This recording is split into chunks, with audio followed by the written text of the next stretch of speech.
योक्तं नित्यं ध्यायन्ति योगिनः कामदं मोक्षदं चैव ओंकाराय नमो नमः।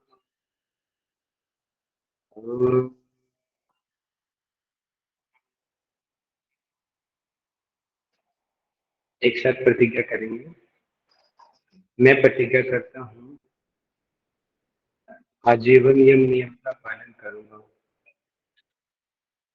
मैं प्रतिज्ञा करता हूँ फर्स्ट अटेम्प्ट में जेआरएफ एग्जाम क्लियर करूंगा। मैं प्रतिज्ञा करता हूँ विश्व में योग का पताका फहराऊंगा। मेरी संकल्प शक्ति सुदृढ़ है, पवित्र है, अबाध्य है।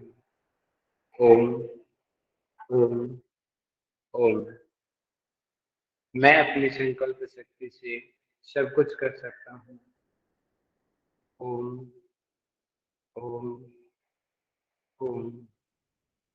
मेरे पास अजय मनोबल है। ओम ओम ओम। शांति ही शांति ही शांति। दोनों हाथों को मिलाए रख करें, अपनी आंखों पर लगाएं, धीमे से आंखें खोलें, सभी को हंसते मुस्कुराते नमस्ते। तो हमने फर्स्ट चैप्टर कंप्लीट कर लिया है। आज हमारी सेकंड चैप्टर की फर्स्ट क्लास है। तो आज हम इसमें जानेंगे प्राणों का कंसेप्ट क्या है, नाड़ियों का क्या कंसेप्ट है, तो नाड़ी शुद्धि क्या होती है, साधक के कितने प्रकार के प्रकार होते हैं। ठीक है, नाड़ी शुद्धि होने से नाड़ी शुद्धि कैसे की जाती है, उसका मेथड क्या है, क्यों करनी चाहिए, और हो जाए तो उससे क्या क्या बेनिफिट है, इन चीजों को आज हम पढ़ने वाले हैं। आशा रखता हूँ कि आप सभी ने बुक्स मंगवा लिया होगा जो हमने बोला था। एक बार कंफर्म कर दीजिए मेरी आवाज ठीक से आ रही है और मेरी स्क्रीन आप सब जी लोगों सर। को दिखाई दे रही है। ठीक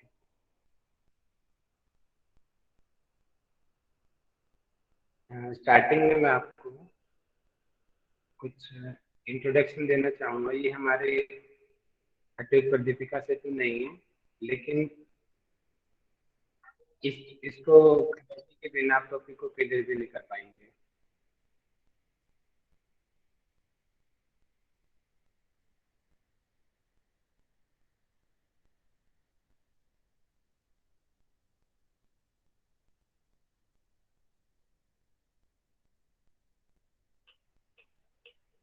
तो आज का हमारा जो टॉपिक है नाड़ी प्राण और नाड़ी शुद्धि से है।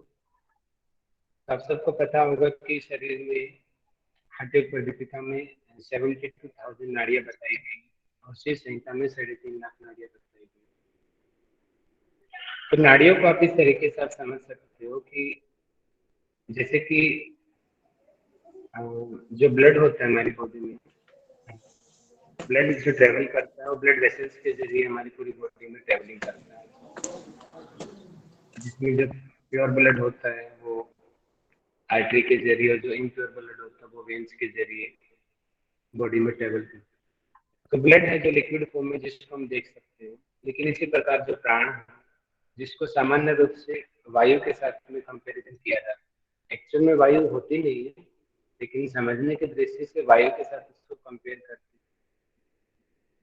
जैसे खून ब्लड वेसल्स के जरिए पूरे शरीर में घूमता है, उसी प्रकार वो प्राण जो है नाड़ियों के जरिए पूरे शरीर में घूमता है।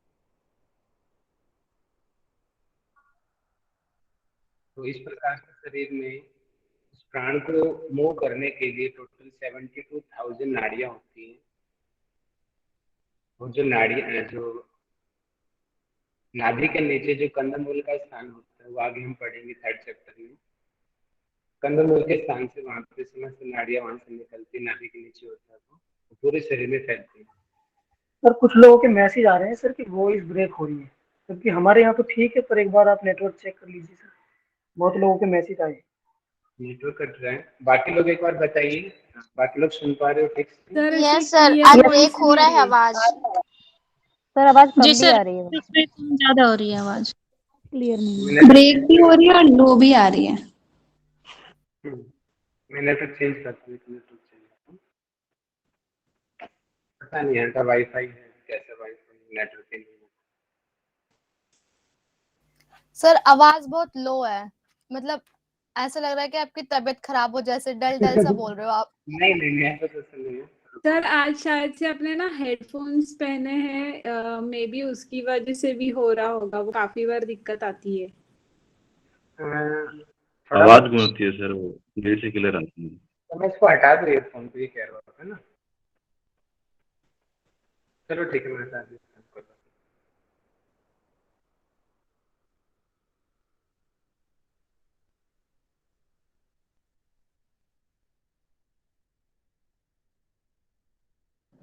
अभी देखिए कि आवाज अभी ठीक हुआ मेरा?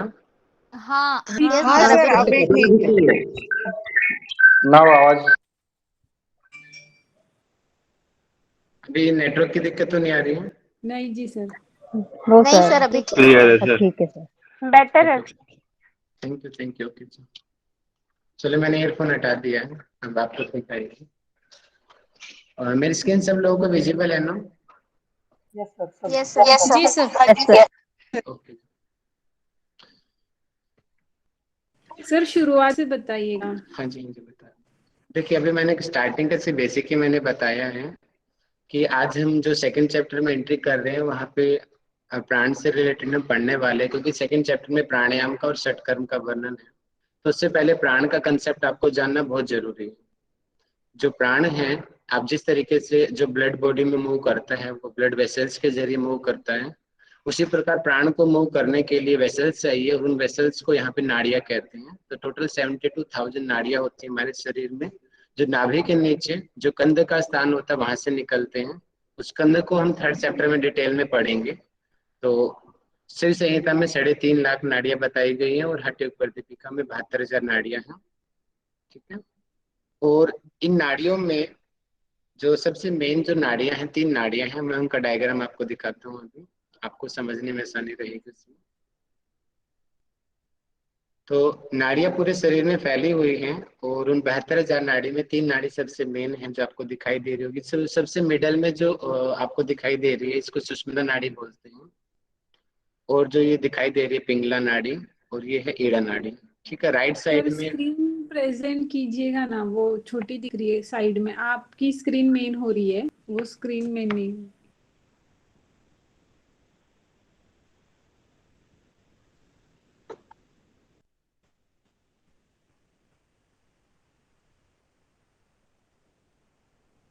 अभी देखिए, अभी प्रेजेंट हुई स्क्रीन? हो रही है सर। जी सर, अब ठीक ठीक है। जी सर हो रही। अच्छा ठीक है, ओके सर। आप देख सकते हैं कि वैसे इस डायग्राम में जो है ये रहा सुषुम्ना नाड़ी, जो है जो बीच में होती है, जो मिडल में दिखाई दे रही है आपको, इसको सुषुम्ना नाड़ी बोलते हैं। और जो राइट साइड दिखाई दे रही है पिंगला नाड़ी है। और जो लेफ्ट साइड जो आपको दिखाई दे रही है, लेफ्ट साइड देखो ऐसे घूम के गई हुई है ना, ये इस तरीके से, ये है, इसको बोलते हैं, इसको ईड़ा नाड़ी बोलते हैं। ठीक है। और जब हम आगे चक्रों की जब चर्चा करते हैं, देखिए जहां जहां पे नाड़ियां आपस में क्रॉस करती है एक दूसरे को, आपस में नाड़ियां जहां पे क्रॉस करती है वहीं पे चक्रों का भी निर्माण होता है। आपने पढ़े होंगे कि 6 मुख्य चक्र होते हैं। देखो सबसे नीचे जो है ये मूलाधार चक्र है, इसके बाद में स्वादिष्टान चक्र होता है, नाभि वाले स्थान पे मणिपुर चक्र है, हृदय स्थान पे इसको अनाहत चक्र बोलते हैं। यहाँ पे जो आपस में क्रॉस किया इसको विशुद्धि चक्र बोलते हैं। यहाँ पे आज्ञा चक्र है और ऊपर सहस्त्रार चक्र होता है। इस प्रकार से जहां जहां पे नाड़ियां एक दूसरे को क्रॉस करती हैं तो वहां पे चक्रों का निर्माण होता है। ठीक है। देखिए आप इसमें देख सकते हो कि कैसे, देखिए नाड़ियां जो हैं निकल के पूरे शरीर में फैली हुई हैं, और शरीर के बाहर भी इनका इफेक्ट होता है। स्पष्ट आप देख सकते हो कि देखिए शरीर से निकल के नाड़ियां कैसे देखो बाहर भी गई हुई है ना, दिख रही होंगी ना आप सब लोगों को। Yes sir. इसी को बोलते हैं ओरा बोलते हैं, कि हर व्यक्ति के पास में जाने, सबका अपना अपना ओरा होता है और ये प्राण की वजह से ये ओरा छोटा व बड़ा होता रहता है। इस तरीके से आप इस ओरे को अनुभव भी किया जाता है कि मुख्य रूप से कि देखिए प्राण तो बॉडी के अंदर ही है, लेकिन वो बाहर की तरफ उसका ओरा दिखाई देता है। तो ये इस प्राण की वजह से ही होता है कि जिसका जितना प्राण जितना स्ट्रोंग होता है, जो व्यक्ति जितना शुद्ध होता है, उसका ओरा उतना अच्छा होता है, पॉजिटिव होता है। और जिनका जो ज्यादा नेगेटिव लोग होते हैं, बीमार लोग होते हैं, उनका ओरा उतना कम होता चला जाता है। तो इसलिए कुछ लोगों के पास में जाने से हमें बड़ा अच्छा लगता है क्योंकि उनका ओरा बड़ा अच्छा होता है, और कुछ लोगों के पास में जाते ही हमें लगता है नहीं यहाँ पे बैठना अच्छा नहीं लग रहा है, यहाँ से नेगेटिव एनर्जी हमें मिल रही है। तो सब इसका इफेक्ट होता है और ये सभी नाड़ियों की वजह से ही होता है। इस शरीर में नाड़ियां हैं, तो 72,000 नाड़ियां पूरे शरीर में फैली हुई है और इनका ही प्रभाव जो है बाहर की तरफ दिखता है। और दूसरे मैग्नेट थेरेपी में इसको मैग्नेटिक जो वेव्स भी इसमें बोल दिया जाता है इनको। ये आप इसमें देख सकते हो, यहीं पे कुंडलिनी का कंसेप्ट भी आता है चक्रों के साथ में। ये इसी दूसरे डायग्राम में नाड़ियों की स्थितियों को बताया गया है कि कैसे जो नाड़ियां हैं इसे ऐसे स्नेक की तरह आपस में एक दूसरे को क्रॉस करती हुई आगे गई है, और जहां जहां पे देखो मैंने बताया था क्रॉस कर रही है, वहां पे चक्रों का निर्माण हो रहा है। मूलाधार चक्र, स्वादिष्टान चक्र, मणिपुर चक्र, अनाहत चक्र, विशुद्धि चक्र, आगे चक्र। देखो जहां जहां पे नाड़ियां क्रॉस कर रही है वहां पे चक्रों का निर्माण हो रहा है। ठीक है,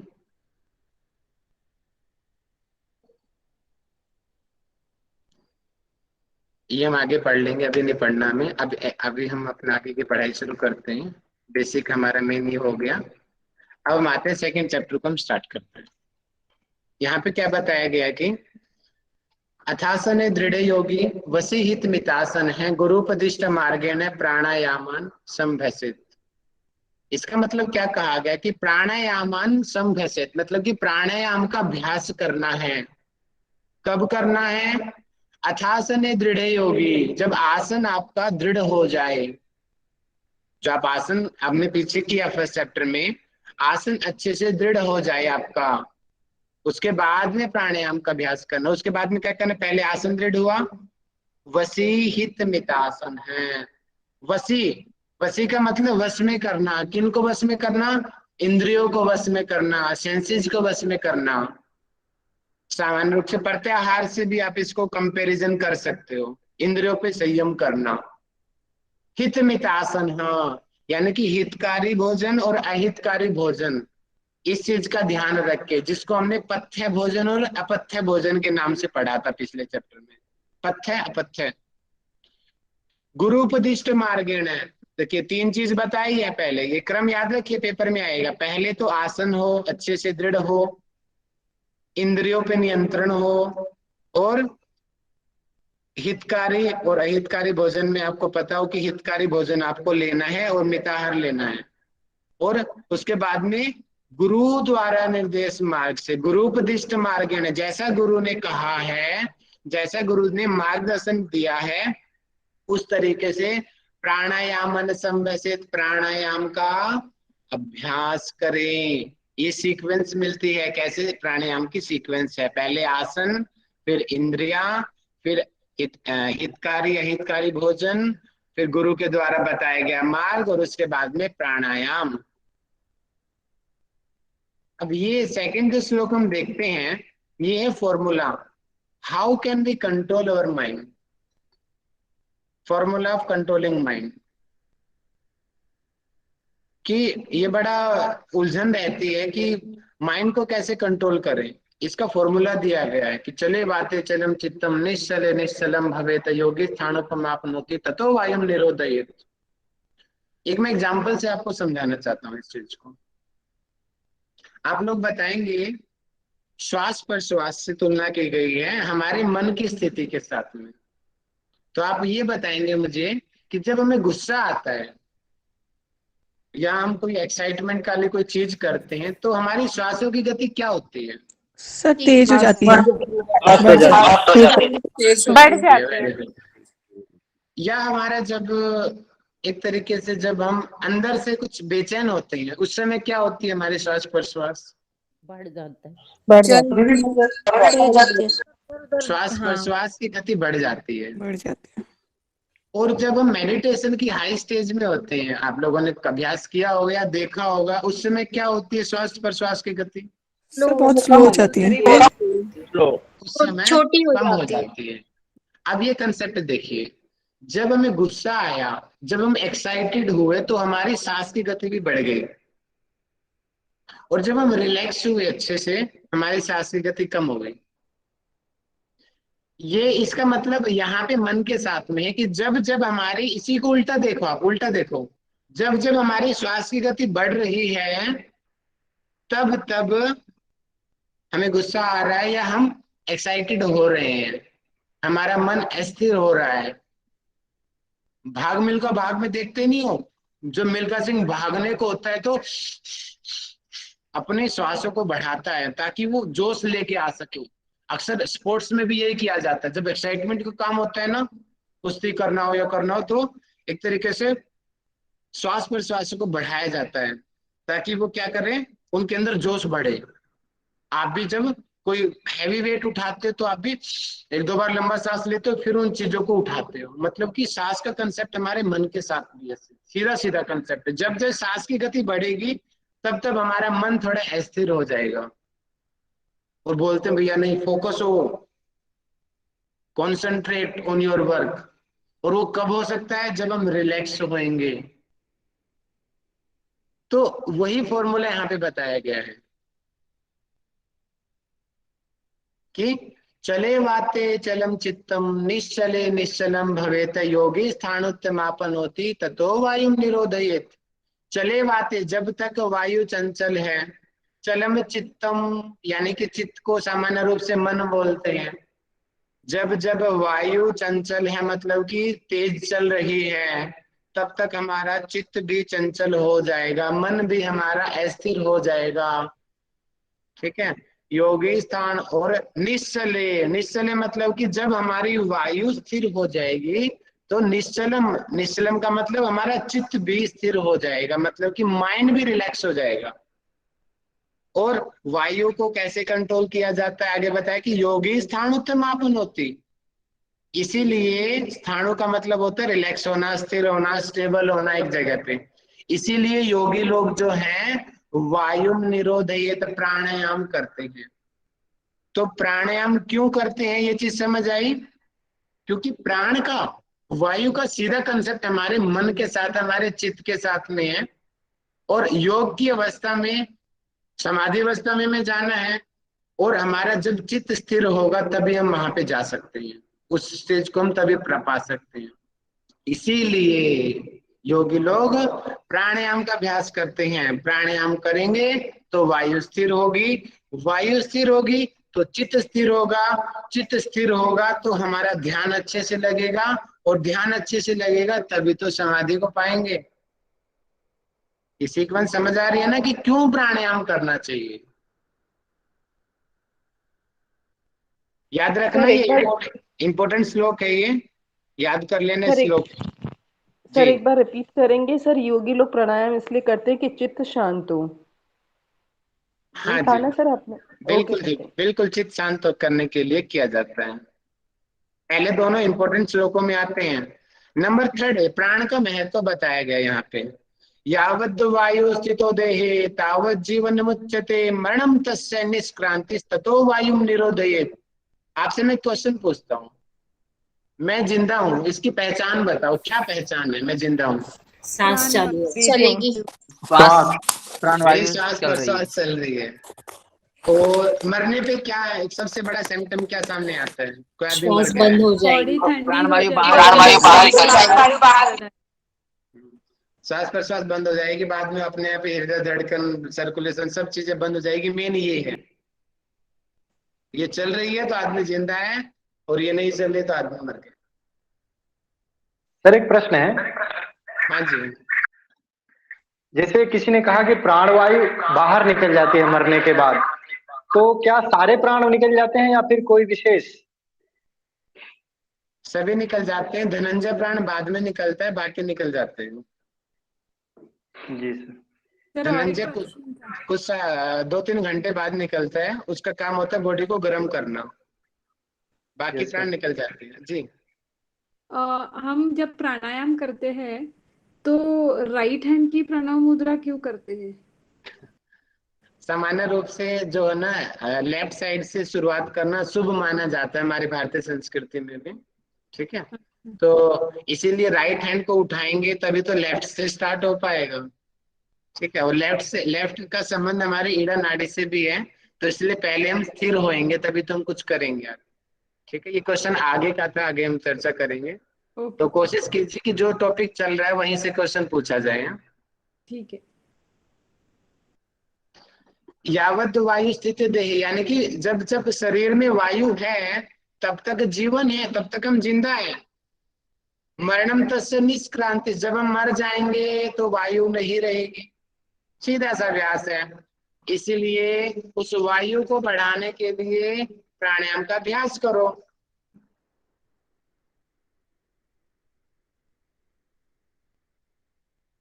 मलाकुलासु नाड़ीसु मारुतो नहीं मध्य गए, कथम स्याद उन्मनि भाव है कार्य सिद्धि कथम भवेत। अब आगे भैया, अब देखिए भैया, प्राणायाम तो हम कर रहे हैं, आप लगा लो कि आप, पहले मैं एग्जांपल देता हूँ, पहले मैं ब्लड सर्कुलेशन से एग्जांपल देता हूँ कि मैंने बताया कि खून पूरी पूरी बॉडी में जा रहा है, किसके जरिए जा रहा है खून पूरी बॉडी में, माध्यम क्या है, ब्लड वेसल्स, नसों के द्वारा जा रहा है, ठीक है। अब मुझे कई बार आपने देखा होगा, हम यहाँ पे एक टाइट सा कुछ बांध लेते हैं, या सामान्य रूप से जब डॉक्टर को कुछ लेना होता है बोलते हैं यहाँ से बंद कर लो, तो उसका इफेक्ट क्या होता है, आगे का सर्कुलेशन बंद हो जाता है ना। यहाँ से दबा दो जोर से इस नाड़ी को तो आगे का फ्लो बंद हो जाएगा, थोड़ी देर में आगे का बॉडी ठंडी पड़ने लग जाती है, आपने देखा भी होगा इस चीज को। इसलिए बोलते हैं ज्यादा टाइट कपड़े नहीं पहनने चाहिए, रात को लूज कपड़े पहनने चाहिए ताकि वो सर्कुलेशन प्रॉपर से हो। अब उसी प्रकार अब यहाँ पे कहा गया है कि भैया 72,000 नाड़ी, इसी प्रकार बॉडी में पाइप बिछी हुई है, उन पाइप को नाड़ी बोलते हैं। अब वो नाड़ियां जो हैं, अब जैसे मैंने बताया कि यहाँ से दब गई तो आगे का ब्लड फ्लो नहीं होएगा, माली पानी दे रहा है और बीच में से किसी ने पाइप को बंद कर लिया तो पानी नहीं जाएगा आगे। उसी प्रकार हम प्राणायाम तो कर रहे हैं, लेकिन प्राणायाम को जाने के लिए नाड़ी चाहिए, और नाड़ी बीच में बंद हो रखी है, उसमें मल भरा हुआ है, तो क्या वो प्राण आगे जाएगा? नहीं जाएगा सर। नहीं जाएगा। तो हमें क्या करना चाहिए? पहले मल नाड़ी शोधन, नाड़ियों का शोधन करना चाहिए। पहले नाड़ी को तो साफ करोगे, माली पानी देने चला गया, पहले वो देखेगा मेरी पाइप ठीक है क्या, पाइप ठीक होगी तभी तो पानी देगा, पाइप ही बीच में से मुसी हुई है तो पानी कैसे देगा? वो चाहकर भी पानी नहीं जाएगा आगे, कितना ही वो जोर लगा ले नहीं जाएगा, पाइप को सीधा करना पड़ेगा तब पानी आगे जाएगा। इस श्लोक में उसी बात को समझाने की कोशिश कर रहे हैं कि मलाकुलासु नाड़ीसु, जब तक नाड़ियां मल से भरी हुई है, मारुते में मध्य गए, मध्य मतलब कि सुषुम्ना मार्ग, हमारा मेन टारगेट तो वायु को सुषुम्ना मार्ग में ले जाना है ना। सुषुम्ना मार्ग में जाएगा तभी तो चक्र भेदन होगा, एक एक करके चक्र एक्टिवेट होंगे, तभी तो सहस्त्रा चक्र खुलेगा, कुंडलिनी जागरण होगा, तभी तो होगा ना जब वायु बीच में जाएगा। लेकिन नाड़ी मल से भरी हुई है तो प्राण वहां पे जा ही नहीं सकता। प्रथम शायद उन्मनी भाव है, तो मतलब कि नाड़ियां मल से भरी हुई है तो वायु सुषुम्ना मार्ग में नहीं जाएगी, और उन्मनी भाव मतलब कि समाधि अवस्था को बोलते हैं उन्मनी भाव, वो नहीं प्राप्त होगा। और कार्य सिद्धि मतलब कि जो है आपकी कार्य सिद्धि मतलब कि आपको जो सिद्धियां मिलनी है, जो हमारा पर्पस था योग का, वो नहीं मिल पाएगा। इसीलिए सबसे पहले क्या जरूरी है बताए, इस श्लोक से क्या सीखा? सबसे पहले क्या जरूरी है? नाड़ी शोधन। नाड़ियों का शोधन, नाड़ियों का शोधन जरूरी है। अभी मैंने बताया माली पाइप पानी देने गया है तो माली को सबसे पहले वो डायरेक्ट पानी नहीं देगा, पहले देखेगा मेरी पाइप सीधी है क्या, तब जाके वो पानी देगा, नहीं तो वेस्ट हो जाएगा। इसीलिए हम अपने प्राणों को बढ़ा रहे हैं तो पहले हम ये देखेंगे क्या हमारी नाड़ी शुद्धि है, नाड़ी हमारी साफ है, तभी तो प्राणायाम का इफेक्ट पड़ेगा।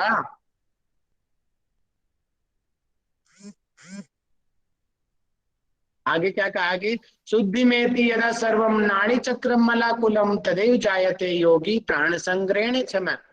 मतलब कि शुद्धि में यदा सर्वम, मतलब कि शुद्धि हो जाएगी जब नाड़ियां शुद्ध हो जाएंगी, नाड़ी चक्रम मलाकुलम, ठीक है, यानी कि उनसे मल सारा अच्छे तरीके से निकल जाएगा तभी वो शुद्ध हो पाएंगी। तथैव जायते योगी प्राण संग्रहणे क्षम, मतलब कि तभी योगी जो होंगे प्राण को संग्रहण करने की क्षमता यानी कि रोकने की क्षमता उसको आ पाएगी। अभी आप कितनी देर प्राण रोक पाते हो? कोई आधा मिनट, 25 सेकंड, 40 सेकंड, सर 1 से 1.5 minute, 1.5 minute, 2 minute, 2.5 minute, 3 minute, इससे ज्यादा शायद ही कोई होगा, है ना, शायद ही कोई होगा 3 से 3.5 मिनट मैक्सिमम, इससे ज्यादा शायद ना हो पाए, कोई रेयरली हजारों में एक होता है हम रुक जाते हैं क्योंकि नाड़ी शुद्धि नहीं है, हम नहीं रोक सकते ज्यादा देर सांस, रोक दिया तो मर ही जाएंगे।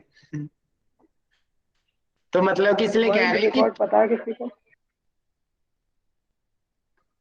क्या कह रहे हैं जी, प्लीज बीच में मत।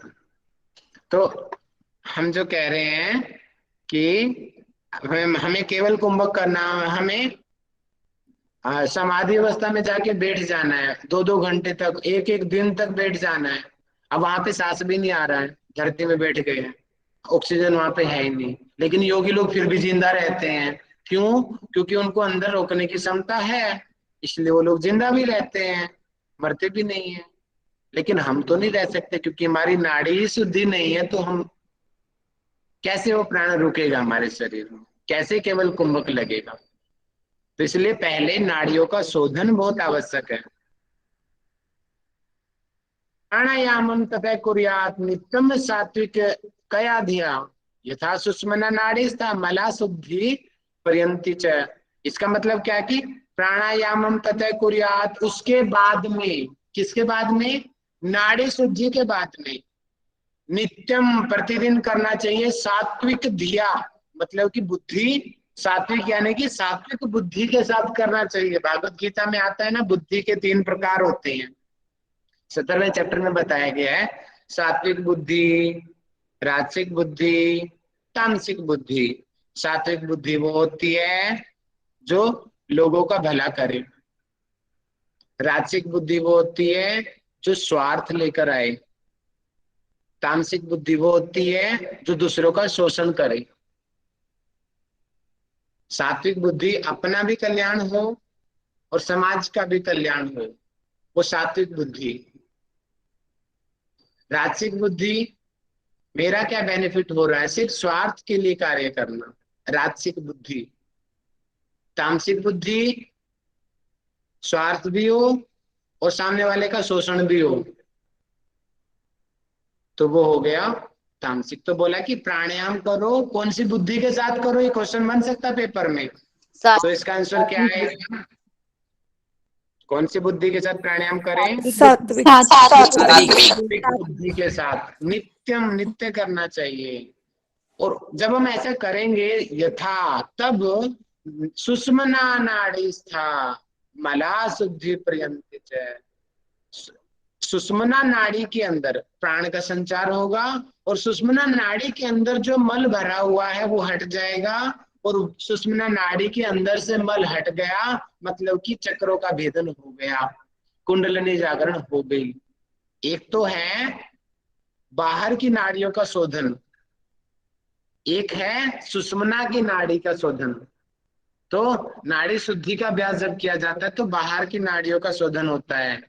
उसके बाद में जब प्राणायाम का अभ्यास करेंगे तो सुषुम्ना नाड़ी जो सबसे मेन है उसकी नाड़ी का शोधन होता है। अगर उसका शोधन हो गया तो अपने आप ही हमें सिद्धि मिल जाएगी और कुंडलिनी हमारी जागरण हो जाएगी। सर एक क्वेश्चन पूछूं? जी बताइए। सर नाड़ी शोधन कैसे करना होता है सर? पेशेंस रखो मैम, अगला श्लोक अच्छा, वही है, ओके अगला सॉरी श्लोक सर, वही है ना। Okay sorry sir. सर प्राणायाम से अंदर की नाड़ियों का शोधन ये बताया ना आपने? प्राणायाम से देखो, पहले तो हम नाड़ी शोधन किया, मतलब कि बाहर की जो और नाड़ियां उनका शोधन किया, ठीक है। हाँ जी। फिर सात्विक धिया के साथ में जब हम अच्छे प्रकार से प्राणायाम का अभ्यास करेंगे उसके बाद में, तब सुषुम्ना नाड़ी के अंदर का मल दूर होगा। और मेन टारगेट हमारा सुषुम्ना नाड़ी के अंदर का मल ही दूर करना है, ठीक है। ये आ गया मेथड जो भी मैडम क्वेश्चन पूछ रही थी, ठीक है।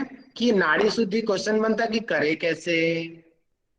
बद्ध पद्मासनो योगी प्राणम चंद्रेण पूरयेत धारयित्वा यथाशक्ति भूयः सूर्येण रेचयेत प्राणम सूर्येण चाकृष्य पूरयेत दुदरम स्नेहि विधिवत कुंभकम कृत्वा पुनश्चंद्रेण रेचयेत। तो जिन्होंने अभी क्वेश्चन पूछा था, आप मुझे आंसर करें, अनुलोम विलोम प्राणायाम कैसे करते हैं? जी सर, सर लेफ्ट से इनहेल करते हैं, राइट से एक्सहेल करते हैं, राइट से इनहेल करते हैं, लेफ्ट से एक्सहेल करते हैं सर। बस, बहुत बढ़िया। अगर आपको अनुलोम विलोम प्राणायाम समझ में आ गया, ये भी समझ आ जाएगा, क्योंकि वही है। तो सर इसमें बीच में कुंभक करना होता है या नहीं करना होता, वो मेरा करना होता है। अभी पढ़ाऊंगा ना, पढ़ाऊंगा। Okay okay sir. Main method वही है, अनुलोम विलोम वाला। देखिए आसन कौन सा होना चाहिए, देखो स्पष्ट दिया है, बद्ध पद्मासन होना चाहिए। योगी प्राणम चंद्रेण पूर, ये चंद्र नाड़ी मतलब कि लेफ्ट नोस्ट्रिल से पहले इनहेल करना है। ये क्वेश्चन बन सकता है कि पहले कौन सी नोस्ट्रिल से इनहेल करना है, चंद्रेण नाड़ी, यानी कि लेफ्ट नोस्ट्रिल ईड़ा नाड़ी से पहले इनहेल करना है। धारयित्वा, धारण करना है, जो भी कह रहे थे ना, कुंभक करना है, अंदर रोकना है, यथाशक्ति, as can you can hold, जितनी आपकी क्षमता है उतनी रोकनी चाहिए। जबकि घेरन संहिता में वहां पे परसेंटेज दिया गया है 16, 64, 32। यहाँ पे रेशो नहीं दिया गया है, यहाँ पे यथाशक्ति बोला है कि जितनी देर आप रोक सको रोक लो। उसके बाद में भूय है, उसके बाद सूर्येण रेचयेत, रेचक यानी कि एक्सहेल कर देना है, सूर्यन यानी कि राइट नोस्ट्रिल से चंद्र नाड़ी से पूरक किया, धारण कर यानी कि अंदर रोका, जितनी देर आपकी क्षमता थी रोका, और उसके बाद में राइट नोस्ट्रिल से एक्सहेल कर दिया। अब आगे प्राणम सूर्येण चाकृष्य, दोबारा से राइट नोस्ट्रिल से इनहेल किया। अनुलोम विलोम में भी तो यही करते हैं ना, जिससे एक्सहेल किया उसी से हम लेते हैं। अब पूर्येत उदरम स्नेहि, मतलब कि फिर इनहेल करना है, उदरम स्नेहि, उदर को पेट में भरना है सांस, छाती में नहीं भरना। स्पष्ट लिखा है कि पेट में भरना है, देखिए पेट में सांस भरना है। स्नेही मतलब कि धीरे धीरे भरना है, जल्दबाजी नहीं करनी। विधिवत कुंभकम कृत्वा, अगर हम इस प्रकार विधि पूर्वक सिस्टमेटिक तरीके से इसका अभ्यास करेंगे, अच्छे से करके, पुनः चंद्रेण, विधि कुंभकम मतलब कि अंदर रोक करके, यहाँ पे कुंभक का मतलब रोकना है। कृत्वा पुनः चंद्रेण रेचयेत, फिर से लेफ्ट नोस्ट्रिल से एक्सहेल कर देंगे। यही तो अनुलोम विलोम में भी किया जाता है, लेफ्ट नोस्ट्रिल से इनहेल, ऐसे किया। सामान्य रूप से हम प्रणव मुद्रा लगाते हैं। मेरी लेफ्ट नोस्ट्रिल ये है, आपको शायद उल्टा दिख रहा होगा, मैं स्क्रीन प्रेजेंट कर रखा है। मेरी लेफ्ट नोस्ट्रिल ये है, ठीक है। होल्ड किया, जितनी देर से रोक सकता रोका, उसके बाद में राइट से एक्सहेल किया, राइट से इनहेल किया, फिर अंदर रोका, जितनी देर रोक सकता था रोका, बाद में लेफ्ट से एक्सहेल कर दिया। इसी को ही नाड़ी शोधन बोलते हैं, और सामान्य रूप से नाड़ी शोधन प्राणायाम इसको बोल दिया जाता है। और कौन से आसन में करना है ये आसन, ये नाड़ी शोधन? सर लेकिन एक क्वेश्चन था कि बद्ध पद्मासन में तो अपने दोनों हाथ बंधे हुए रहते हैं, तो अपन कैसे करेंगे फिर? बताता हूँ आगे, अभी आगे आंसर मिलेगा इसमें। इसके दो आंसर है। पहला तो जो आपका कंफ्यूजन है वही, और दूसरा बद्ध पद्मासन को पद्मासन कहते हैं, और पद्मासन की 3 मेथड बताए गए है ना। पहली बात कि क्या पता उन्होंने वो ये वाला पद्मासन की बात कही हो यहाँ पे, पहली बात, ठीक है। दूसरी बात, चलो हाथ बंधे हुए हैं तो जो योगी लोग होते हैं यानी कि जो अच्छे सिद्ध लोग होते हैं उनका अपने शवर के ऊपर कंट्रोल होता है, अपनी अंदर की इच्छा से वो राइट स्वर चलना है, लेफ्ट स्वर चलना है, उन चीजों को कंट्रोल कर सकते हैं। वो हमारी नहीं है वो क्षमता, लेकिन अच्छे योगियों की वो होती है। हमें तो नाक बंद करनी पड़ती है। तो उस तरीके से आप इस चीज को समझिए, ठीक है। Okay sir. सर और एक क्वेश्चन था। फिलहाल तो मैं अभी चौखंबा की बुक पढ़ रही हूँ, लेकिन अभी जो आपने जो बोला ना कि प्राणम सूर्येन चक्रस्यु पूरे ये दुदरम शनैहि, उसके आगे की लाइन यहाँ पे अलग है सर। रेचयेतत् ततो नेनन शनैरेव न वेगतः, ऐसे ये है। रहा मैडम, आगे है, ये रहा। एक दो देखो श्लोक आज ऊपर नीचे मिलेंगे, ठीक है। अच्छा इन्होंने छोड़ दिया येन तजितेन पित्वा धारियत निरोधत है। देखो इसमें एक श्लोक ये अलग से लाइन ऐड किया केवल धाम वालों ने। ये थोड़ा बहुत ऊपर नीचे मिलेगा, ठीक है। मतलब कि मेन मेथड वही है, आप पढ़ लेना इसको। चलेगा ना ये फिर? बिल्कुल चलेगा, बिल्कुल चलेगा। अब हाँ इस श्लोक सर, से एक क्वेश्चन पीडीएफ आप क्वेश्चन है शेयर कर सकते हैं क्या? सर। हवा पेट में भरनी है, चेस्ट में नहीं भरनी ना इसमें? पेट में लिखा हुआ है जी, हाँ जी, हाँ जी, ठीक है जी। सर और आप लोग कोशिश किया करो क्वेश्चंस को लास्ट में अगर आप पूछे तो ज्यादा अच्छा रहेगा, क्योंकि रिकॉर्डिंग जा रही है यूट्यूब के ऊपर भी। बहुत बहुत अर्जेंट है, उस समय माइक खोल के आप बोलिए। ये मेरी रिक्वेस्ट है आप लोगों से। अब आगे जो है सेम वही फिर बात दोबारा से दोहराई गई है। प्राणम चेदिड़िया पिबेत, मतलब कि लेफ्ट नोस्ट्रिल से इनहेल करना है। भूयो अन्य चेत, दूसरी नाड़ी यानी कि राइट से एक्सहेल कर देना है। पित्वा यानी कि फिर से लेना है। पिंगल मतलब कि राइट नोस्ट्रिल से इनहेल करना है, समीर मतलब वायु को लेना है। बद्वा उसको रोकना है। तजेत वामया मतलब कि लेफ्ट नोस्ट्रिल से तजेत यानी कि त्याग देना, मतलब कि एक्सहेल कर देना है। इसी प्रकार सूर्य चंद्रेण मसोरेन विधिना, इसी प्रकार बार बार राइट नोस्ट्रिल राइट लेफ्ट को विधि पूर्वक बार बार करते जाना है। सदा तन्वतम जो लगातार ऐसे इस प्रकार करता रहता है नाड़ी शोधन को। शुद्धा नाड़ी गणा भवंती, उसकी नाड़ियां शुद्ध हो जाती है। यमी नाम उस योगी लोगों की मास त्रयात ऊर्ध्वत है। ये क्वेश्चन पिछली बार पेपर में आया था यहाँ से, कि जो लोग नाड़ी शोधन का अभ्यास करते हैं कितने दिनों में उनकी नाड़ी का शोधन हो जाता है। तो इसको हिंदी में अगर हम पढ़ते हैं तो लिखा हो कि 3 मास से कुछ अधिक समय में। सामान्य रूप से 3 महीने या फिर थोड़ा सा कुछ अधिक कितना है वो नहीं बताया गया। मेन आप 3 महीने याद रखेंगे कि 3 महीने में नाड़ी शोधन हो जाता है अगर इस तरीके से अभ्यास करें तो।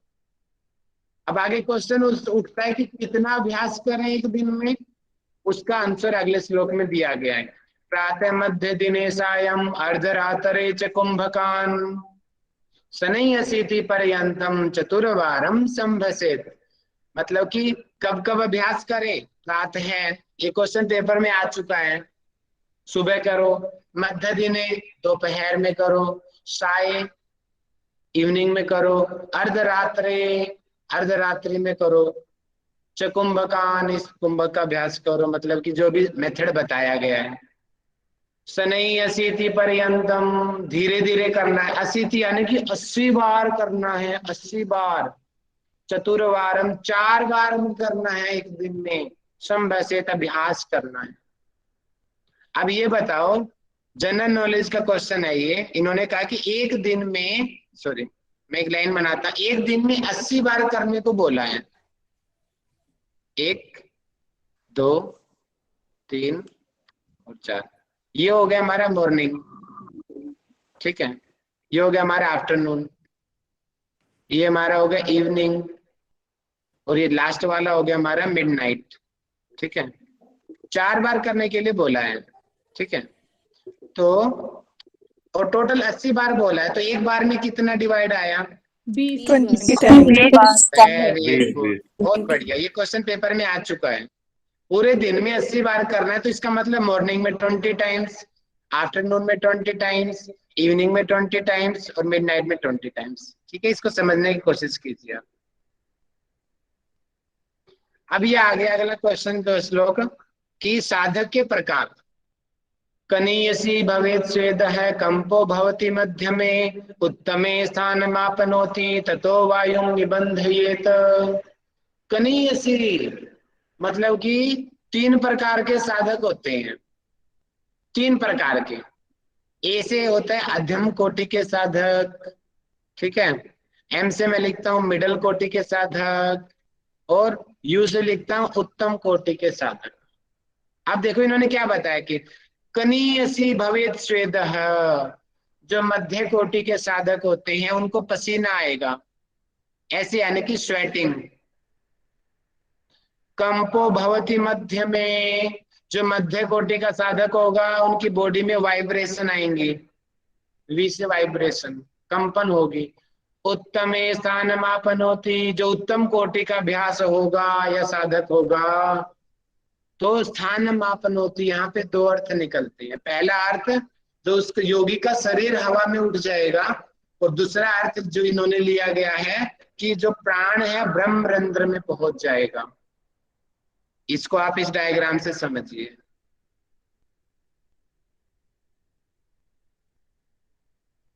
चलो मैं उसी से समझाता हूँ।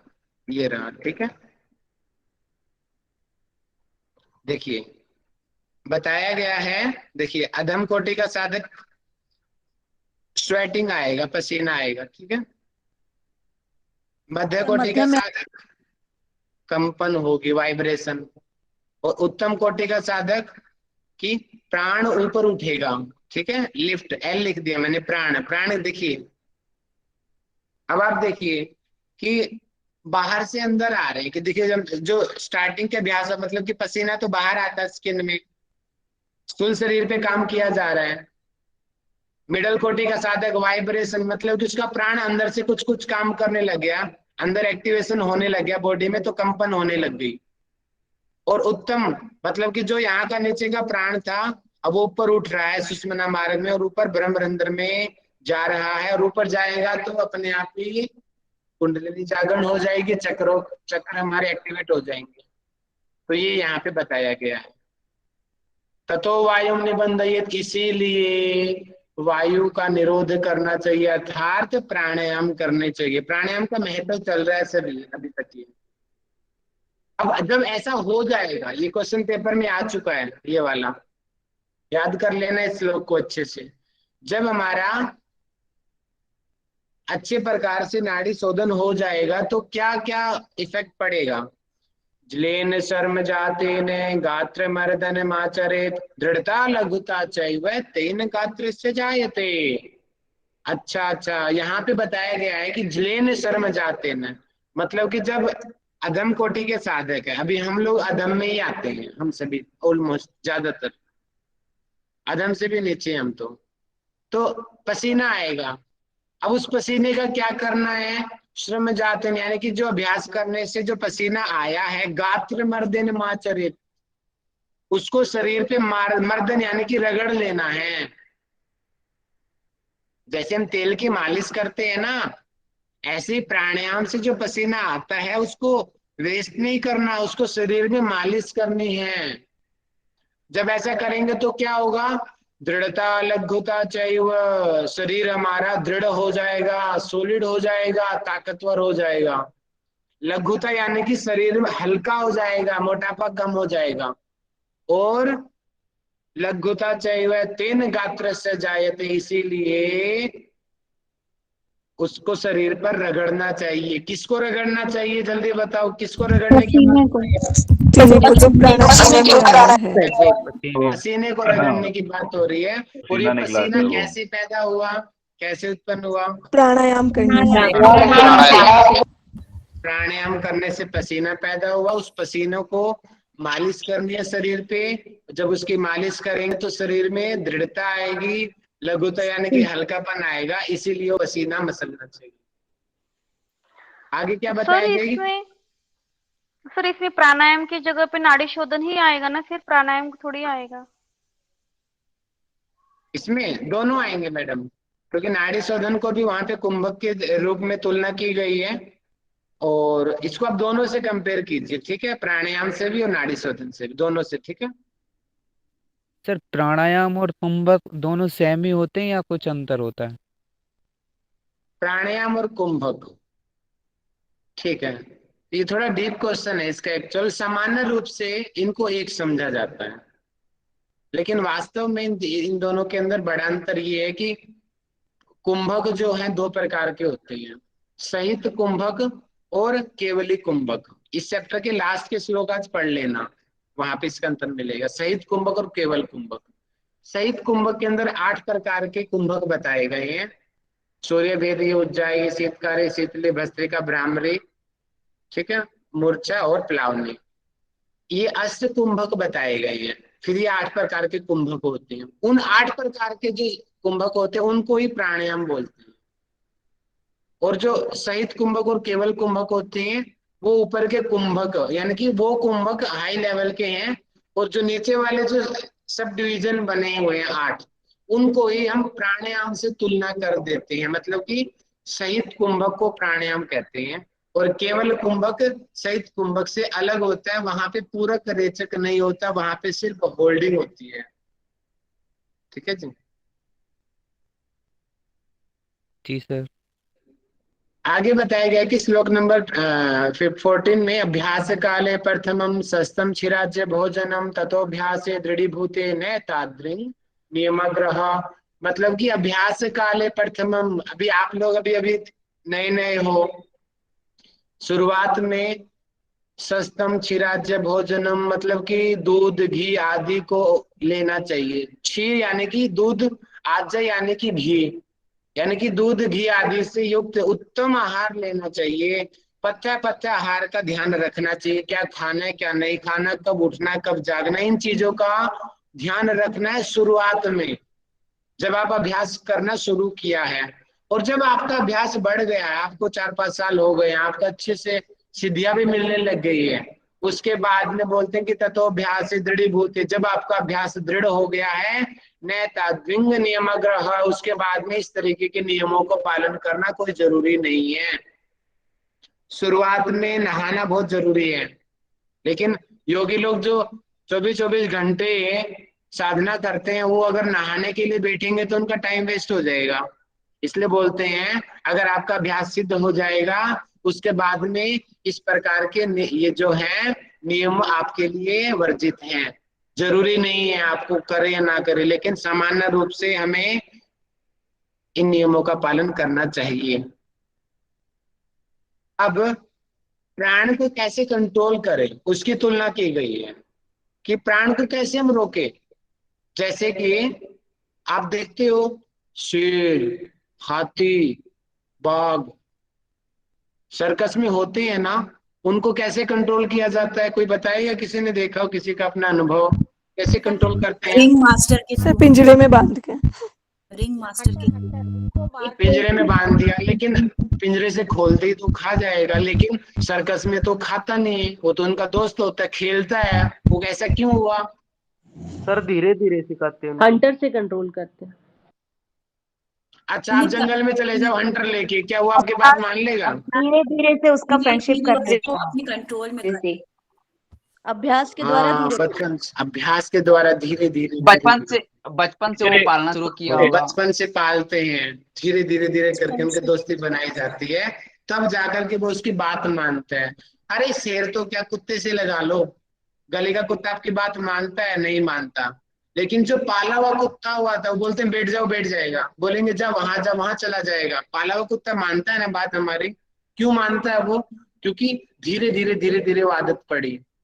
अब उसको टॉयलेट जाना तो इशारे करेगा, मुझे टॉयलेट के लिए ले जाओ, फिर वो ले जाएंगे उसको टॉयलेट। लेकिन बाकी जो गली के कुत्ते हैं उनको किसी ने केयर नहीं किया, वो कहीं पर भी सुसु कर देंगे, कहीं पर भी काम कर देंगे। तो मतलब कि अगर हमें इसी प्रकार यहाँ पे प्राण की तुलना की गई है, जैसे कुत्ता बिल्ली तो छोटे हैं, यहाँ पे बड़े बड़े एग्जाम्पल देखिए, जैसे शेर, हाथी, बाघ, इनको जैसे जैसे इतने बड़े बड़े जंगली जानवर को भी कंट्रोल में कर लिया जाता है, उसी प्रकार इस प्राण को कंट्रोल करना चाहिए। प्राण की तुलना जंगली जानवरों से की है। अगर हमने जल्दबाजी की तो ये प्राण हमारा नुकसान भी कर सकते हैं। बहुत जितना अभ्यास बेनिफिट सही करने से नहीं होता, जितना गलत अभ्यास करने से बहुत बड़ा नुकसान होता है। और आज के युग में ऐसा ही हो रहा है, योगा करने से ठीक कम हो रहे हैं लेकिन नुकसान कई लोगों को हो रहे हैं, बहुत ज्यादा हो रहे हैं। गलत प्रैक्टिस करते हैं, गलत पोस्चर करते हैं, गलत तरीके से ब्रीदिंग एक्सरसाइज करते हैं तो उनको नुकसान होता है। यहाँ से 2-3 बार क्वेश्चन इस श्लोक से पेपर में पूछा जा चुका है, इस क्रम को याद कर लेना। सिंह, गज, व्याघ्र यानी कि शेर, हाथी, व्याघ्र यानी कि बाघ। भवेत वत्सः शनैः शनैः, जैसे इन जंगली जानवरों को धीरे धीरे कंट्रोल में कर लिया जाता है, तथैव इसी प्रकार से भी तो करना चाहिए वायु, इसी प्रकार वायु को कंट्रोल करना चाहिए। नहीं तो अन्यथा अगर जल्दबाजी कर दी, शेर को जल्दबाजी कर दी पकड़ने में, तो क्या होगा, वो आपकी बात मानेगा। जैसे भी बोला था हंटर से वो काम आपके बात मानेगा। ठीक है भैया, हंटर लेके जंगल में चले जाओ, वो बात मान लेगा आपकी, क्या करेगा वो शेर? खो जाएगा। तो पसीने के साथ साथ प्राण भी निकल जाएंगे वो सर। तो शेर ही जाने फिर क्या होगा। तो वही है, यहाँ पर भी बात कही गई। अब शेर का मूड हुआ तो छोड़ देगा, अब नहीं तो काम तमाम। तो इसी प्रकार यहाँ पे कहा गया है कि अगर जल्दबाजी करी तो हंति साधकम, उस साधक को नुकसान हो जाएगा। इसीलिए प्राणायाम, प्राणों को धीरे धीरे कंट्रोल करना चाहिए, जल्दबाजी नहीं करनी चाहिए। प्राणायामेन युक्तेन सर्व रोग क्षयो भवेत्, अगर अच्छे प्रकार से प्राणायाम को युक्त तरीके से प्रैक्टिस करेंगे, सही तरीके से प्रैक्टिस करेंगे, सर्व रोग क्षयो भवेत्, समस्त प्रकार के बीमारियां दूर हो जाएंगी। अयुक्ताभ्यास मतलब कि गलत प्रैक्टिस करेंगे तो सर्व रोग समुद्भव, सभी प्रकार के रोग आ जाएंगे। देखिए स्पष्ट बोल दिया, सीधा बोल दिया है। सही तरीके से अभ्यास करो प्राणायाम का, सारी बीमारियां दूर हो जाएंगी। गलत तरीके से अभ्यास करो तो सारी बीमारियां आ जाएंगी। इसीलिए सही जानकारी, सही मेथड जानकारी होना बहुत जरूरी है। अच्छा खाना भी गलत समय पे खाओगे तो वो भी नुकसान करता है ना। घी खाना चाहिए, बहुत अच्छा होता है। किसी आदमी को लूज मोशन लगे हुए हैं, उसको खिला दो, वही घी उसको नुकसान कर देगा। घी तो अच्छा है लेकिन गलत टाइम पे खिला दिया तो नुकसान करेगा। सैलेड्स अच्छे होते हैं, जूसेस अच्छा होता है, फ्रूट्स अच्छे होते हैं ना सेहत के लिए, रात को खिला दो बीमार कर देंगे। अच्छी चीज को भी गलत तरीके से लिया जाए नुकसान होता है। पानी अच्छा होता है, खाने के बाद लो नुकसान करेगा वही पानी। ठीक है, इसीलिए यहाँ पे ये बात कही गई। अब यहाँ से पिछली बार क्वेश्चन पूछा गया था पेपर में, इनमें से कुछ के नाम दे दिए, बोल दे कि इनमें से कौन सा नहीं है इस प्रकार से, या कौन कौन सी बीमारियां होती हैं। ये श्लोक अच्छे से याद कर लेना, इससे सीक्वेंस आपको याद हो जाएगी। हिक्का श्वासच कासच शिरः कर्णाक्षि वेदनः भवन्ति विविधा रोगः पवनस्य प्रकोपत। हिक्का यानी कि हिचकी, जो हिचकी आती है ना वो गलत तरीके से वायु को रुकने से होती है। और सामान्य रूप से हमारी क्या धारणा होती है, कोई याद कर रहा होगा तेरे को, इसलिए तेरे को बार बार हिचकी आ रही है। और वो कंसेप्ट हो या ना हो, लेकिन जब सांस अंदर से अच्छी तरीके से हमारी नहीं रुकता या ट्रैकिया में रुक जाता है, खांसी आती है, तब वो हिचकी आना शुरू होती है। देखो रीजन बहुत सारे होते हैं हिचकी आने के। श्वास मतलब कि अस्थमा, दमा हो जाएगा, गलत तरीके से प्रैक्टिस करो अस्थमा हो जाएगा आपको। कासच मतलब कि खांसी हो जाएगी। सिर, कर्ण और अच्छी यानी कि आंख, सिर, कान और आंखों में वेदना मतलब कि दर्द होगा, पीड़ा होगी। भवन्ति विविधा रोग, और भी अनेकों प्रकार के रोग हो जाएंगे। पवन से प्रकोपत है, जब ये पवन वायु प्रकोपित हो जाएगी गलत तरीके से हम अभ्यास करेंगे तो। इसीलिए युक्तम युक्तम तजेत वायु, इसीलिए सही तरीके से वायु को छोड़ो। युक्तम युक्तम च पूर्यत, सही तरीके से वायु को लो। युक्तम युक्तम च बंधनियात, अच्छे तरीके से रोको। सिद्धि मापनुयात, एवं सिद्धि मापनी, तब आपको सिद्धि मिलेगी, नहीं तो बीमारी मिलेगी।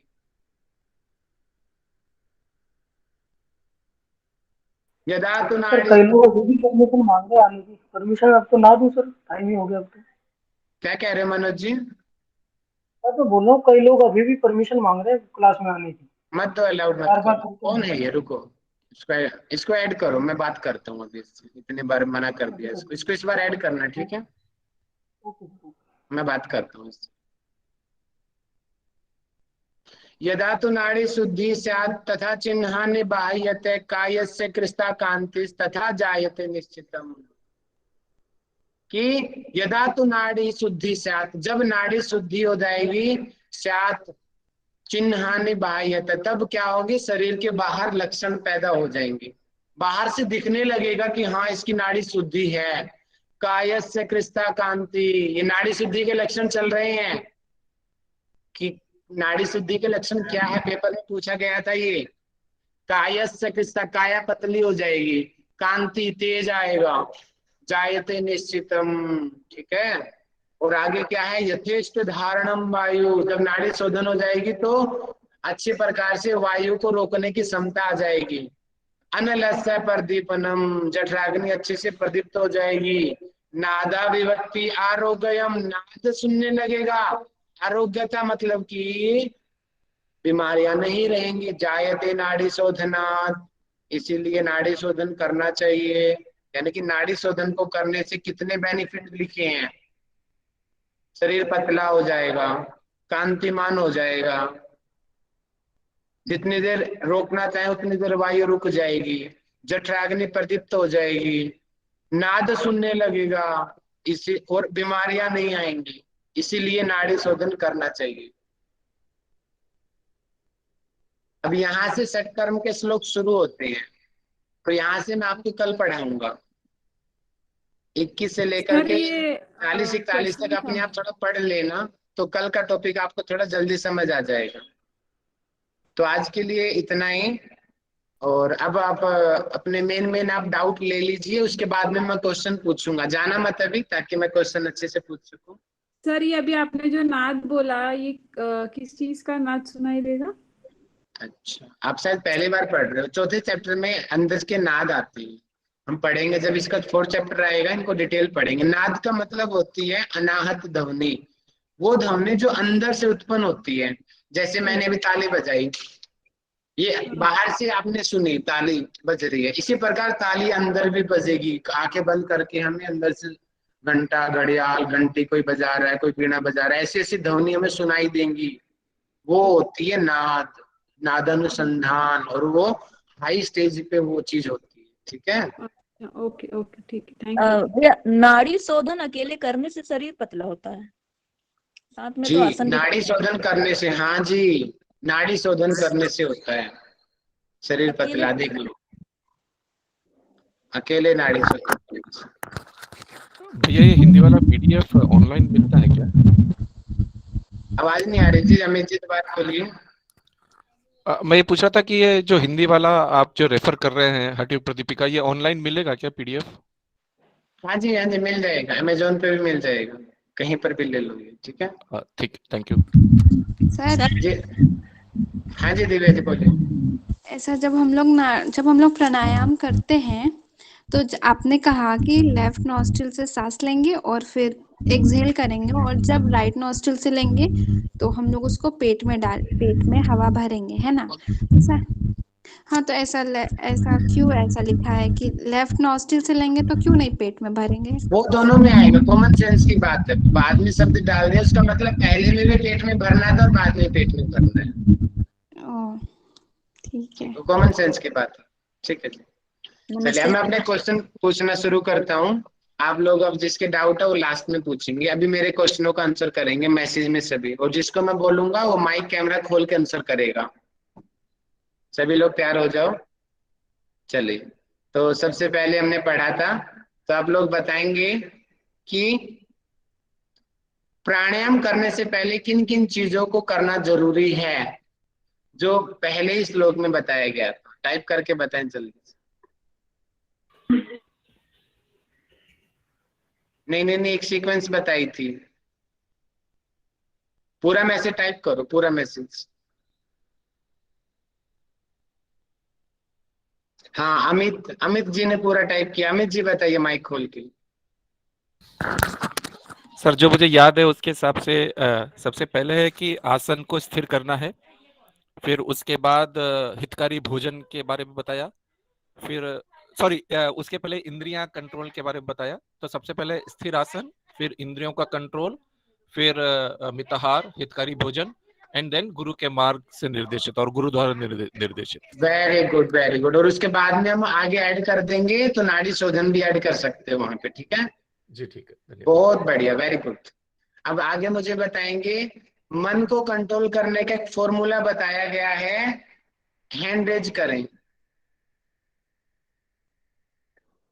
कौन बता सकता है मन को कंट्रोल करने का फॉर्मूला? हठयोग पर दीपिका के कौन से चैप्टर, कौन से श्लोक में बताया गया है? चलो स्नेहा मैडम से पूछते हैं। जी स्नेहा मैडम। ये सर जिस तरह वायु के चंचल होने से मन भी चंचल हो जाता है, ठीक उसी प्रकार अगर मन को स्थिर करना होगा तो सबसे पहले हमें वायु को स्थिर करना होगा, और नाड़ी शुद्धि और प्राणायाम के अभ्यास के द्वारा हम ये कर सकते हैं।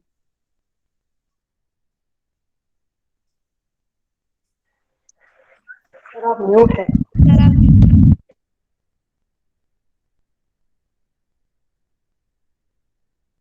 बहुत अच्छा बताया आपने, वेरी गुड।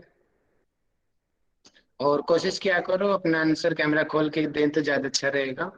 चलो नेक्स्ट मुझे बताएंगे, नाड़ी शोधन क्यों आवश्यक है? हैंडेज करें।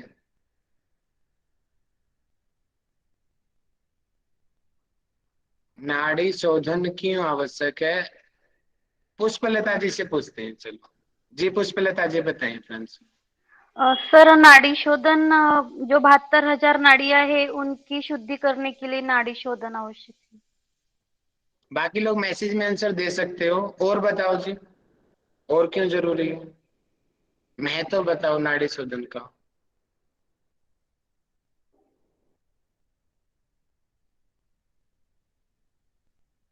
पूनम मैम आंसर करें।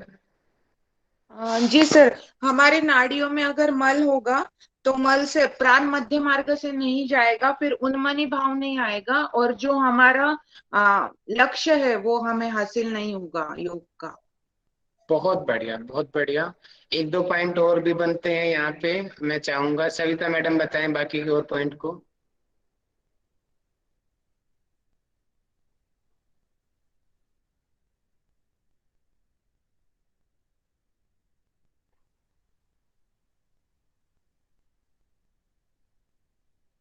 कौशल जी बताएं।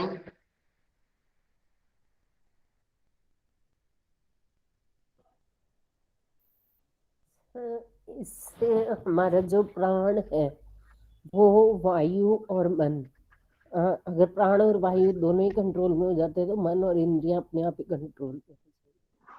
बहुत बढ़िया, वेरी गुड जी, बहुत बढ़िया। चलिए अब आप लोग उस आसन का नाम बताइए जो नाड़ी शोधन के लिए बताया गया है। मैसेज करके बताएं। बद्ध कोणासन। और मीनू गिल जी माइक खोल के आंसर करें। किस आसन में नाड़ी शोधन बताया गया है? बद्ध पद्मासन सर। जी मैडम, आप उसको मेथड और बता दीजिए कि अपना कैमरा खोल के कैसे किया जाता है नाड़ी शोधन।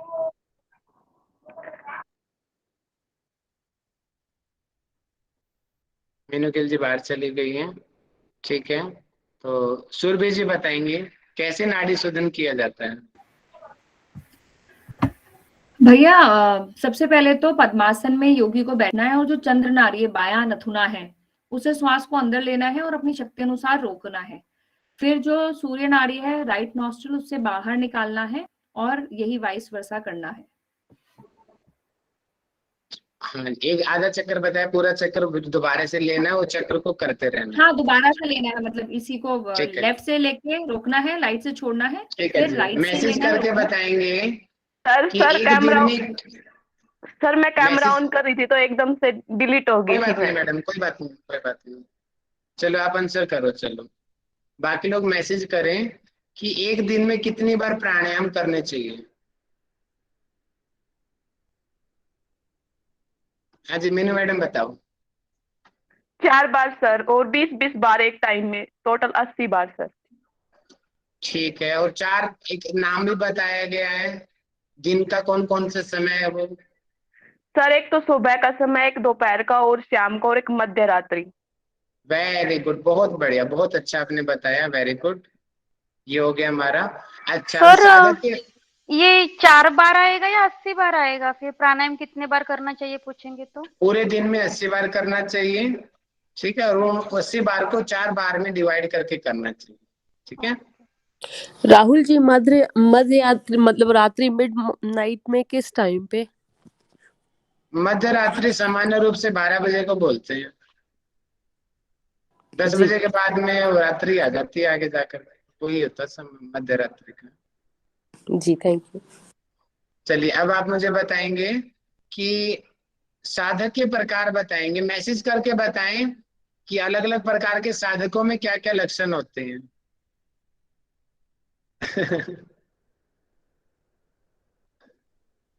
अरे वाह, कुंज बिहारी जी ने बड़ा शॉर्टकट मारा है जी। कुंज बिहारी जी अपना माइक कैमरा खोल के आंसर करें। सर अधम अधम और मध्यम और उत्तम 3 प्रकार के साधक होते हैं, जिसमें अध्यम वाले में पसीना आता है, और जो मध्यम वाले होते हैं उनके शरीर में कंपन होता है, और जो उत्तम वाले होते हैं उनका शरीर ऊपर उठने लगता है और ब्रह्मरंध्र में पहुंच जाता है प्राण। क्या क्या क्या अच्छा हाँ, चल दोनों तरीके बस, शरीर उठता है या फिर प्राण ऊपर की तरफ उठता है। Very good. जी जी सर। चलो जी, अब मुझे बताएंगे, योगी को अभ्यास किया, पसीना आ गया, उस पसीने का क्या करना चाहिए, मुझे सोनिया जी बताएं। जी सर, अगर स्वेटिंग होता है तो वो शरीर पे ही रगड़ना चाहिए, जिससे शरीर दृढ़ हो जाएगा। बहुत बढ़िया, बहुत अच्छा बताया आपने। बाकी लोग मैसेज करते जाएं। मीनाक्षी जी बताएं मुझे कि अगर उस पसीने को शरीर पे रगड़ेंगे तो क्या बेनिफिट होगा।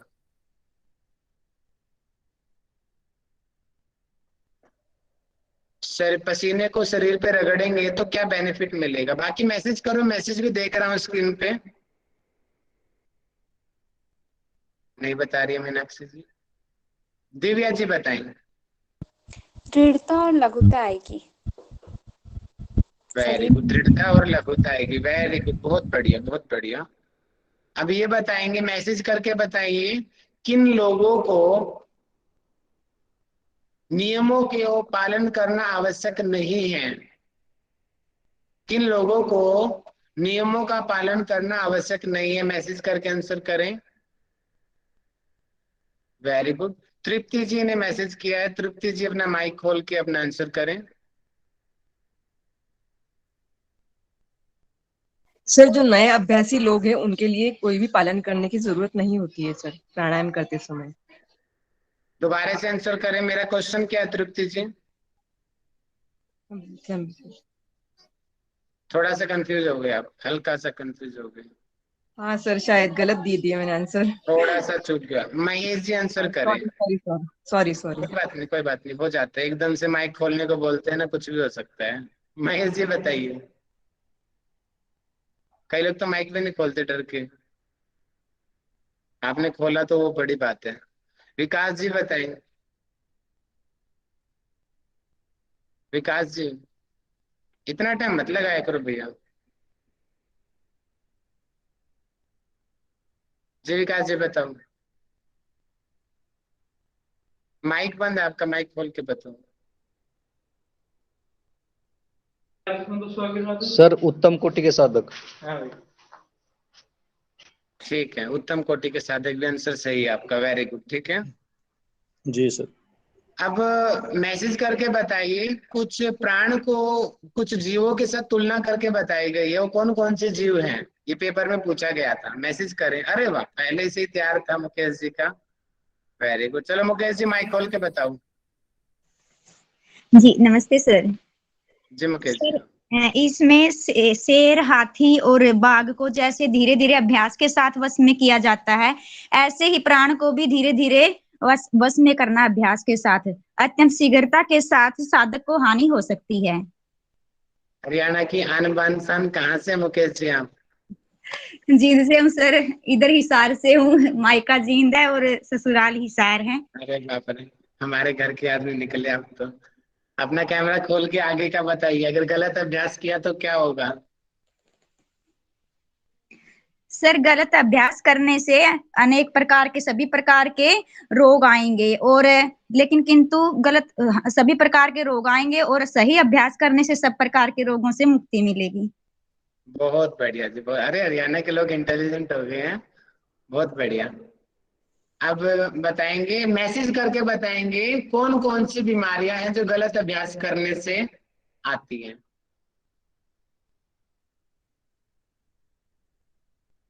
अरे very good, Diksha ji message कर रही हैं।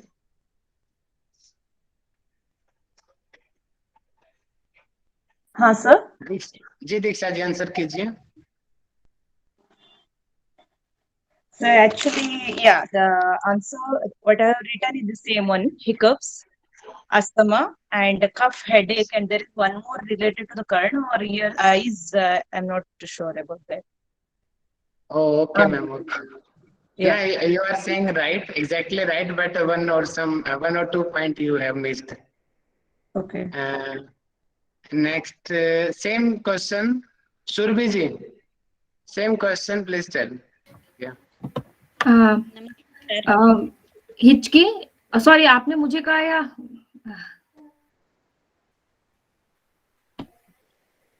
सर आपकी आवाज नहीं आ रही।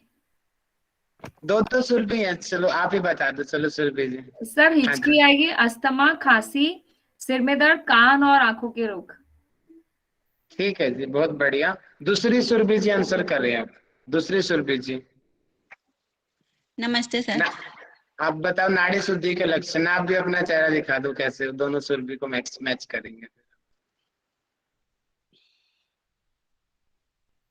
नाड़ी शुद्धि के लक्षण बता दीजिए, बाकी सभी लोग मैसेज करें। मैसेज में देख रहा हूँ, रानी जी ने किया, सुनीता जी ने किया। एक आपका फ्रेम बन रहा है मेरी नजर में, कौन बच्चा कितना इंटेलिजेंट है। आप लोग ये मत सोचो कि मैसेज करने वालों को मैं नाम नहीं ले रहा हूँ, लेकिन मुझे याद हो जा रहे हैं कि कौन बच्चा सबसे ज्यादा मैसेज करता है। सविता जी मैसेज कर रही हैं। सुरभि जी बताइए। सर नाड़ी शुद्धि करने से शरीर पतला होता है, कांतिवान होता है और शरीर हल्का भी होता है। और 4 और है बेनिफिट। भूल गए, ध्यान नहीं देते हो क्लास में। हाँ, दीपाली जी आंसर करेंगी, अभी देखना, अभी बताएंगे, देखना दीपाली जी, सुनना ध्यान से। जी दीपाली जी बताइए। जठर अग्नि प्रदीप्त होता है, शरीर कांति होती है और मोटापा कम हो जाता है और शरीर हल्का हो जाता है। 3 बेनिफिट और छोड़ दिया आपने, जो पेपर में पूछी जा चुके हैं। सविता मैडम हाथ उठा रही हैं, बताएं सविता मैडम। नमस्ते भैया।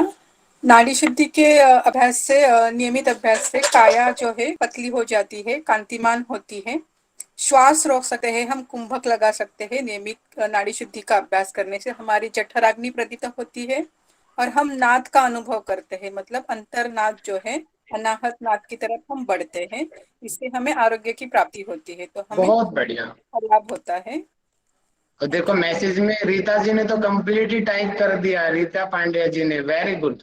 मैसेज में कई लोग बड़ा अच्छा टाइप कर रहे हैं, निगम जी ने भी टाइप किया, आशा जी ने टाइप किया, वेरी गुड। तो ये हमारा हो गया आज का जो हमने करवाया है। अब किसी की और डाउट हो तो आप पूछ सकते हो, इसके बाद हम कल पढ़ेंगे।